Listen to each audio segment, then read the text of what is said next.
Hello दोस्तों, राधे राधे, हर हर महादेव। मैं मीनाक्षी एक बार फिर से आपके सामने अपने नेक्स्ट वीडियो के साथ उपस्थित हुई हूँ, जहाँ हम बेबीज़ के बारे में ही जानकारी लेंगे। जैसा कि पिछले वीडियो में हमने कुछ हैज़ार्ड्स के बारे में, बेबीहुड पीरियड में बेबीज़ के सामने जो जिस तरह के भी हैज़ार्ड्स आते हैं, तो उसके बारे में जानकारी ली। जैसा कि हम जानते हैं कि हैज़ार्ड्स दो तरीके के होते हैं, फिज़िकल एंड साइकोलॉजिकल हैज़ार्ड्स। तो लास्ट वीडियो में हमने फिज़िकल हैज़ार्ड्स इन बेबीहुड जाना कि बच्चे जो हैं वो फिज़िकल हैज़ार्ड्स किस तरीके के फेस करते हैं, कठिनाइयों को फेस करते हैं। आज इस सेशन में हम साइकोलॉजिकल हैज़ार्ड्स इन बेबीहुड बात करेंगे कि बेबीज़ किस तरीके के साइकोलॉजिकल या मेंटल हैज़ार्ड्स को फेस करते हैं और किस प्रकार के साइकोलॉजिकल हैज़ार्ड्स होते हैं। तो मैं आशा करती हूँ कि आप वीडियो में ज़रूर अंत तक बने रहेंगे। आपको ये जानकारी बहुत ही अच्छी लगने वाली है। तो चलिए इसी के साथ हम अपने वीडियो को आगे बढ़ाते हैं। तो psychological hazards. The most serious psychological hazards of babyhood involve the baby's failure to master the developmental task for that age. अगर हम psychological hazard बेबीज़ के बारे में बात करें तो बेबीज़ जो अपने हर एज ग्रुप के हिसाब से जो डेवलपमेंटल टास्क बनाए गए हैं, तो उसमें जब भी बेबी अपने उस डेवलपमेंटल टास्क को फुलफिल करने में या सीखने में फेलियर हो जाता है, तो वही सबसे बड़ा साइकोलॉजिकल हैज़ार्ड हम बोल सकते हैं कि वो फेस करता है। Mastery of this task is important for two reasons.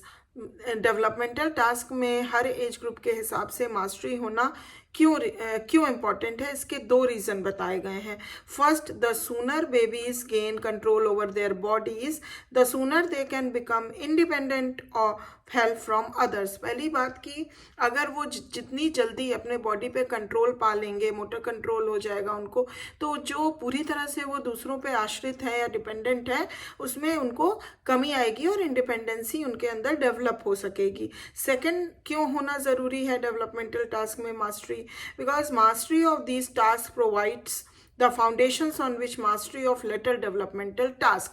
जैसे कि एक स्टेप चढ़ने के बाद ही हम दूसरे स्टेप पे कदम रख सकते हैं, फिर दूसरे के बाद तीसरा, उसी तरह हर स्टेज के जो डेवलपमेंटल टास्क हैं, जब तक हम उसमें पूरी तरह मास्टरी हासिल नहीं कर लेंगे तो हम नेक्स्ट एज ग्रुप के डेवलपमेंटल टास्क को करने के अभी योग्य नहीं बन पाएंगे। तो इसलिए भी ये बहुत ज़रूरी है कि अपने स्टेज में, बेबीहुड पीरियड में जो डेवलपमेंटल टास्क हैं उसको बेबी अच्छे से फुलफिल करे, जिससे कि उसको लेटर जो उसका एज ग्रुप आने वाला है, जैसे और वो ग्रोन अप होगा, तो उसके डेवलपमेंटल टास्क को मास्टरी करने के लिए वो एलिजिबल हो जाए या पूरी तरह से तैयार हो जाए।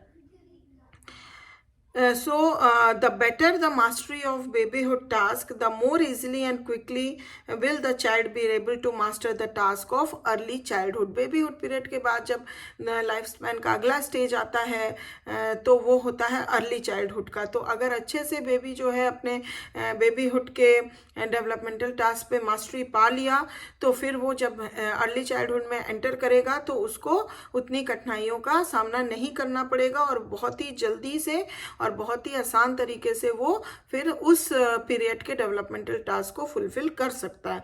Most of the serious psychological hazards of babyhood are related either directly or indirectly to the failure to master the developmental task of babyhood. Directly कह सकते हैं या इनडायरेक्टली कह सकते हैं, जब भी बेबी डेवलपमेंटल टास्क को बेबीहुड के नहीं फुलफिल कर पाता है, फेलियर हो जाता है, तो वहीं पे बहुत ही सीरियस साइकोलॉजिकल हैज़ार्ड्स उसको फेस करने पड़ सकते हैं। तो चलिए आगे हम ये जानते हैं कि बेसिकली किन किन प्रकार के साइकोलॉजिकल हैज़ार्ड्स होते हैं जो बेबीज फेस कर सकते हैं बेबीहुड पीरियड में। तो 9 तरीके के हैज़ार्ड्स यहाँ पे डिस्कस हम करेंगे। तो चलिए फटाफट से जान लेते हैं वो 9 हैज़ार्ड्स हैं क्या। Hazards in motor development, speech hazards, emotional hazards, social hazards, play hazards, hazards in understanding, hazards in morality, family relationship hazard and hazards in personality development. तो अब हम आगे बढ़ते हैं हर एक हैज़ार्ड्स को हम थोड़े थोड़े डिटेल में जानकारी लेते हैं। तो सबसे पहले जो हैज़ार्ड्स है साइकोलॉजिकल हैज़ार्ड, वो है hazards in motor development. When motor development is delayed, babies will be at great disadvantage when they begin to play with age mates. जब वो अपने ही एज मेट्स के साथ जब खेलता है, अगर जब भी उसका जो मोटर डेवलपमेंट है अगर उसमें किसी प्रकार की परेशानी या वो डिलेड हो जाता है, तो वो अपने सेम एज ग्रुप के लोगों के साथ टाई अप नहीं कर पाता है, क्योंकि उसका मोटर डेवलपमेंट डिले है और वो अच्छे से अपने उस डेवलपमेंटल टास्क को नहीं कर पा रहा है जैसा कि उसके समानता एज ग्रुप के लोग कर पा रहे हैं। The more they lag behind the group in motor control, the slower they are likely to be in acquiring the skills other children possess. जितना डिलेड होगा उतना वो जो भी मोटर स्किल्स हैं वो एक्वायर करने में उसको भी उतनी ही परेशानी कठिनाई होगी और वो जल्द से जल्द उसको नहीं एक्वायर कर पाएगा। Furthermore, because the desire to be independent makes its appearance early in the second year, babies whose motor development lags behind that of their peers become frustrated when they are try to do things for themselves and fail. तो अगर क्या होता है कि motor delayed है और अगर जैसे जैसे बच्चा अगर अपनी इंडिपेंडेंसी चाहता है और वो टास्क करना चाहता है और वो बहुत कोशिश कर रहा है, but because of the lag behind their peers group, अगर वो उस जैसा नहीं कर पा रहा है और वो बहुत बारंबार ट्राई कर रहा है और फेल हो जाता है, तो ये कंडीशन बच्चे के अंदर एक फ्रस्ट्रेशन सा डेवलप कर देती है। Almost in age handicapping to good adjustment is parental pressure to achieve motor control and to learn motor skills before maturationally ready to do so. और कभी कभी क्या होता है, मैच्योरनेस जब तक बच्चे के अंदर उतना डेवलप नहीं होती है, लेकिन बिकॉज ऑफ पेरेंटल प्रेशर उसके ऊपर इतना होता है कि वो मोटर स्किल्स और मोटर कंट्रोल कर पाए, तो ये सब जो कंडीशंस होती है उसको बहुत ज़्यादा टेंस्ड कर देती है, प्रेशराइज कर देती है, फ्रस्ट्रेट कर देती है। Under such conditions babies often develop resistant negativistic attitudes that will stifle their motivation and cause a delay in learning task. जिस वजह से इस तरह के नेगेटिविज्म और एटीट्यूड और रेसिस्टेंट डेवलप हो जाता है और मोटिवेशन लेवल पे भी बहुत प्रॉब्लम होती है, तो इस वजह से वो उस टास्क को लर्न करने में बहुत ही कठिनाई फेस करता है। अगर हम नेक्स्ट हैजार्ड की बात करें तो वो है speech hazards. Delayed speech like delayed motor control is serious in babyhood because at this age the foundations are being laid for the development of the tools of communication that will be needed later as social horizon broaden।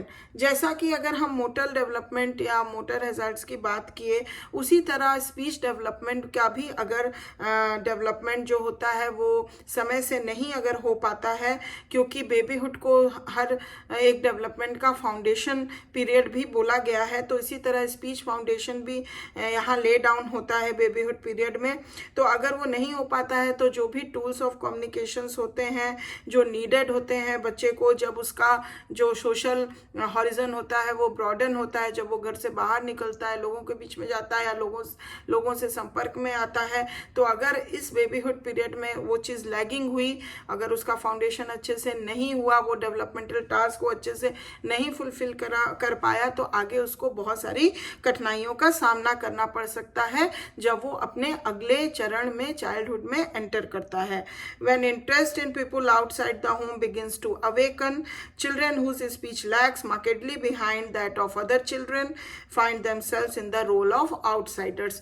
तो जब वो उसके अंदर चेतना develop होती है, जब वो औरों के बीच में जाता है, लोगों के बीच में जाता है, और जब वो अच्छे से उस चीज़ को नहीं कम्युनिकेट कर पाता है या वोकलाइज कर पाता है, तो ये जो होता है आउटसाइडर्स के साथ, तो ये चीज़ उसके अंदर बहुत ही ज़्यादा प्रॉब्लमेटिक हो जाती है। There are a number of reasons for delayed speech. बहुत सारे रीजंस बताए गए हैं कि स्पीच में डिलेड क्यों होता है। The most common of which are low level of intelligence. सबसे इंपॉर्टेंट है low level of intelligence, lack of stimulation specially during the first year of life, and multiple births. When parents and other caretakers fail to stimulate babbling and early attempts to speak, most babies lose interest in trying to speak. अगर शुरुआती years में अगर हम बच्चे को babbling के लिए encourage नहीं करते हैं या फिर उनको बोलने के लिए अटेम्प्ट्स नहीं देते हैं या नहीं उनको प्रेरित करते हैं, तो यहीं पे क्या होता है, बच्चा धीरे धीरे बोलने के इंटरेस्ट को लूज करने लगता है और ट्राई नहीं करता है. The result is that there speech is often markedly delayed, और इस वजह से उसकी स्पीच जो है बहुत तेजी मतलब बहुत ज़्यादा डिले हो जाती है. अगर इसके कंट्रास्ट में बात करें, when babies are encourage to babble and to learn to say words, their speech development confirms to the normal pattern and is often accelerated. The more novelty there is in the environment, the greater the baby's motivation to vocalize. Delayed speech in babies of multiple birth may be due to the developmental lack characteristic of such babies, or to the fact that these babies usually learn to communicate with one another by pre-speech forms and as a result lag behind their age mates in speech development. Twins, it has been reported, are especially susceptible to this hazard. इस तरह का जो speech hazard है, इसमें twins जो होते हैं वो ज़्यादा ससेप्टेबल होते हैं कि उनके में इस तरह के प्रॉब्लम, स्पीच प्रॉब्लम देखने को मिलती है. अगर हम बेबी टॉक की बात करें, baby talk is like a childish mispronunciations is frequently regarded as cute by parents and relatives. जब बच्चे तुतला के बोलते हैं, क्यूट बेबी चाइल्डिश वर्ड्स को बोलते हैं, तो ये छोटेपन में तो बहुत क्यूट लगता है पेरेंट्स को या अदर रिलेटिव्स को, who may permit it to continue or even encourage it by using it themselves. तो क्या करते हैं, बच्चे को लगातार वैसे ही बोलने देते हैं और साथ ही साथ अपने भी उसी वे में बच्चे के साथ वोकलाइज करते हैं और बोलते हैं.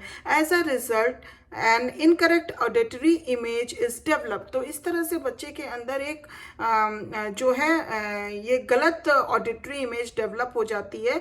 As a result an incorrect auditory image is developed and continued mispronunciations of a word results in the formation of a word habit that may be difficult to replace with the habit of correct pronunciation when babies emerge into childhood and discovered that their playmates cannot understand them or ridicule them because they talk like babies.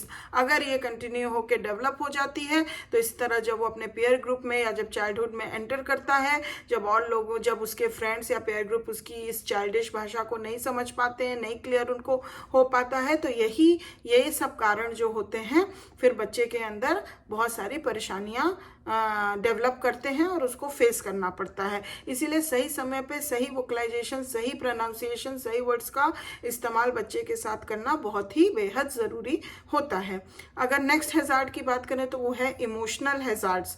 There are 4 common psychological hazards that frequently arise in relation to emotional development during the babyhood years. What these are so we can discuss in the next video कि किस तरीके के emotional hazards आते हैं. इसका मैं अलग एक वीडियो लेके आऊँगी जिसमें मैं इसके बारे में डिटेल बताऊँगी. It would be impossible to rate these in order of their seriousness as hazards to good personal and social relationships as babies grow older. Are all serious if they develop into habits during the babyhood years. तो अगर ये develop हो जाए babyhood years के दौरान तो ये जो है बहुत सारे हैजार्ड्स को अपने साथ लेकर आता है. On the other hand, if they are recognised and corrected, the chances of their persisting will be greatly decreased. लेकिन अगर सही समय से इसको हम जान लें और इसको रिकॉग्नाइज करके करेक्ट कर लें तो इसके परसिस्ट और लंबे समय तक बने रहने के चांसेस जो हो जाते हैं वो डिक्रीज और डिमिनिश्ड हो जाते हैं. अगर नेक्स्ट हैजार्ड की हम बात करें तो वो है social hazards. The major social hazard of babyhood is lack of opportunity and motivation to learn to become social. ये जो मेजर सोशल हैजार्ड होता है बेबीहुड का, इसमें क्या होता है कि बच्चे को lack of opportunity and lack of motivation होता है कि जिससे वो सोशल बन सके, ऐसी अपॉर्चुनिटी उसको कम मिलती है. This encourages the prolongation of egocentrism, और इसके वजह से बच्चे के अंदर ईगोसेंट्रिसिज्म डेवलप हो जाता है, जो कि ऑलरेडी बेबीज का बहुत बड़ा करेक्टरिस्टिक्स बताया गया है, and leads to the development of introversion. तो इस वजह से क्या होता है, बच्चा इंट्रोवर्ट धीरे धीरे होता जाता है, ये एक इंट्रोवर्जन की डेवलपमेंट कर देता है। Being deprived of opportunities for social contacts is detrimental at any age, but it is especially so from the ages of 6 weeks to 6 months. The critical time in the development of attitudes, ये जो 6 weeks से 6 months का समय होता है, इसको development of attitudes के लिए बहुत ही important critical time बताया गया है। अगर इस समय social contacts की opportunity बच्चे के साथ छीन ली जाती है, तो वही आगे चल के उसके social hazards के रूप में उसको बहुत सारे problems को create कर देता है, which affect the pattern of socialisation, और जिसके वजह से बच्चे के पूरे सोशलाइजेशन पैटर्न पे इफेक्ट पड़ता है। Now next comes play hazards. Play in babyhood is potentially hazards both physically and psychologically. Play को अगर देखा जाए बेबीहुड पीरियड में, तो वो बेबीज के लिए दोनों तरीके से बहुत हैजार्डस है, चाहे फिजिकली आप ले लो चाहे साइकोलॉजिकली ले लो। Many toys can inflict cuts and bruises or cause the baby to choke on a part that has come loose. The major psychological hazard is that the baby may come to rely too much on the toys themselves for amusement. तो ये psychological hazard की अगर play में बात करें, तो वो ये है कि बच्चा की जो है बहुत ज़्यादा ही टॉय के ऊपर रिलाई कर देता है अपने आप को अम्यूज़ करने के लिए, instead of learning to play in ways that involve interaction with others. Instead of ये कि उस प्ले को इस तरीके से करें कि जहाँ पे यूज़ करें जहाँ पे उसका दूसरों के साथ इंटरेक्शन भी साथ ही साथ हो सके, ये करने के बजाय वो इतना ज़्यादा टॉयज में इन्वॉल्व हो जाता है अपने आप को अम्यूज़ करने पे। Television used as a built-in babysitter also discourage the baby from taking an active role in play.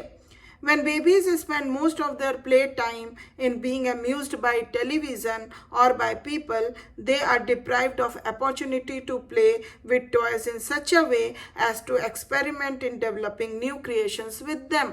अगर बच्चा पूरी तरह से अपने आप को अम्यूज़ करने में अगर लोगों के साथ या टेलीविज़न के साथ भी पूरी तरह से इन्वॉल्व हो जाता है, तो वो फिर टॉयज़ पे ध्यान नहीं देता है, और अगर देखा जाए तो कभी कभी टॉयज़ में इन्वॉल्व होने पे उसके अंदर एक क्रिएशन भी डेवलप हो सकता है, क्रिएटिविटी डेवलप हो सकती है, न्यू क्रिएशंस वो कर सकता है, एक्सपेरिमेंट कर सकता है, बट ये सारी अपॉर्चुनिटी वो नहीं मिल पाती है अगर वो पूरी तरह से टीवी या फिर दूसरे लोगों के में इन्वॉल्व हो जाता है। तो अ play hazard that is often overlooked bye parents and other care takers is the psychological effect of always being a winner. When playing games with adults or older siblings, babies are usually allowed to win. जब भी कभी वो अपने parents या siblings या किसी भी जानने वाले के साथ खेल खेलता है, तो छोटे बच्चों को एक होता है ना, खेल खेल में हम अलाउ कर देते हैं कि चलो तुम हर हर प्ले में तुम ही विनर हो।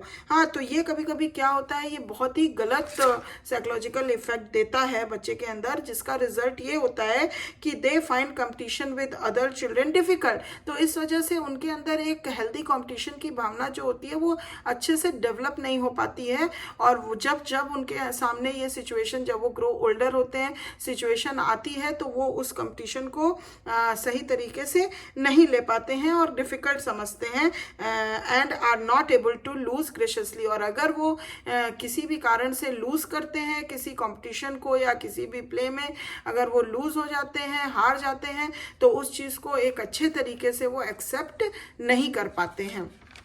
तो ये इस तरीके की कुछ हैजार्ड्स इस प्ले में बच्चे के सामने आती हैं। Now next comes the hazards in understanding.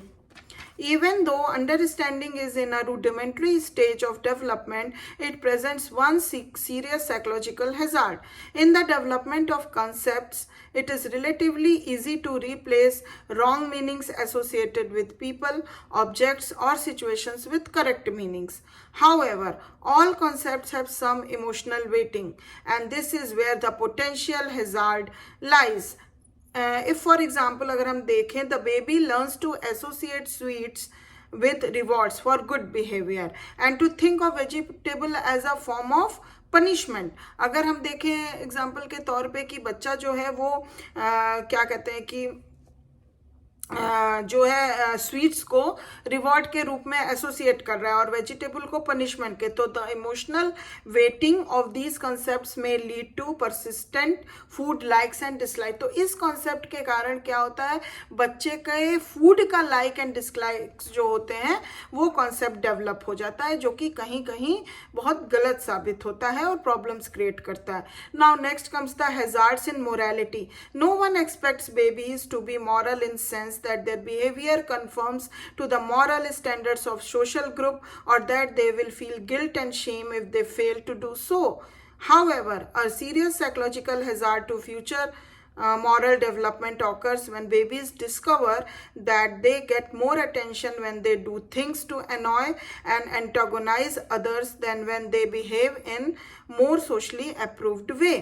During babyhood, the patterns of behavior that prevent the greatest problems for caretakers are dawdling, defiance, and disobedience, the 3 Ds of moralities.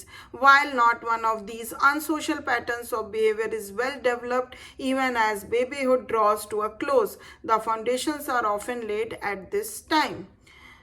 Next come family relationship hazards. Because the family constitutes the main social environment for the babies, any unfavorable conditions in family relationships or the baby's relationships with different family members leads to psychological hazards with serious and far-reaching consequences. क्योंकि एक बच्चे के लिए जो होता है सबसे बड़ा, अगर हम सोशल एनवायरनमेंट देखें तो घर और परिवार से ही शुरू होता है। अगर वहाँ पे अनफेवरेबल कंडीशंस होती है तो उस वजह से फैमिली रिलेशनशिप और बच्चे का रिलेशनशिप फैमिली और अदर मेंबर्स के साथ जो है वो बहुत डिफिकल्ट हो जाता है, दिक्कतें आ जाती हैं और ये एक तरीके का बहुत सीरियस साइकोलॉजिकल हैजार्ड्स जो है उत्पन्न करता है, जिसके बहुत ही far-reaching consequences develop हो सकते हैं। Now next comes the hazards in personality development. The developing self-concept is in large part a minor image of what babies believe significant people in their lives think of them. As family relationships deteriorate during the second year of babyhood, self-concepts reflect the unfavorable attitudes babies think family members have toward them. They then express these unfavorable self-concepts in aggressive, resentful, negativistic, or withdrawn behavior, all of which make them seem less endearing to family members than they were earlier. The changed attitudes of family members are then reflected in their treatment of the babies. That reinforces the unfavorable self-concepts that the baby is in the process of developing. तो इस तरह से हम देखें कि किस तरीके के साइकोलॉजिकल हैजार्ड्स बच्चे बेबीहुड पीरियड में फेस करते हैं। तो मैं आशा करती हूँ कि आपको ये जानकारी काफ़ी रोचक लगी होगी, समझ में आई होगी। तो अगर अच्छी लगी है तो प्लीज़ एक लाइक ज़रूर दे दीजिए और अगर आप नए व्यूवर्स हैं मेरे चैनल पे तो प्लीज़ सब्सक्राइब करिए, क्योंकि इसी तरह मैं अपने हर वीडियो में कुछ ना कुछ एक रोचक इन्फॉर्मेशन एंड एजुकेशन लेके आने वाली हूँ, जिससे आपको बहुत सारे फ़ायदे मिल सकते हैं। तो and many thanks to watch my video. और अब हम आपसे अगले वीडियो में मिलते हैं एक नई जानकारी के साथ। तब तक अपना ध्यान रखिए, ख्याल रखिए। Take care, bye bye.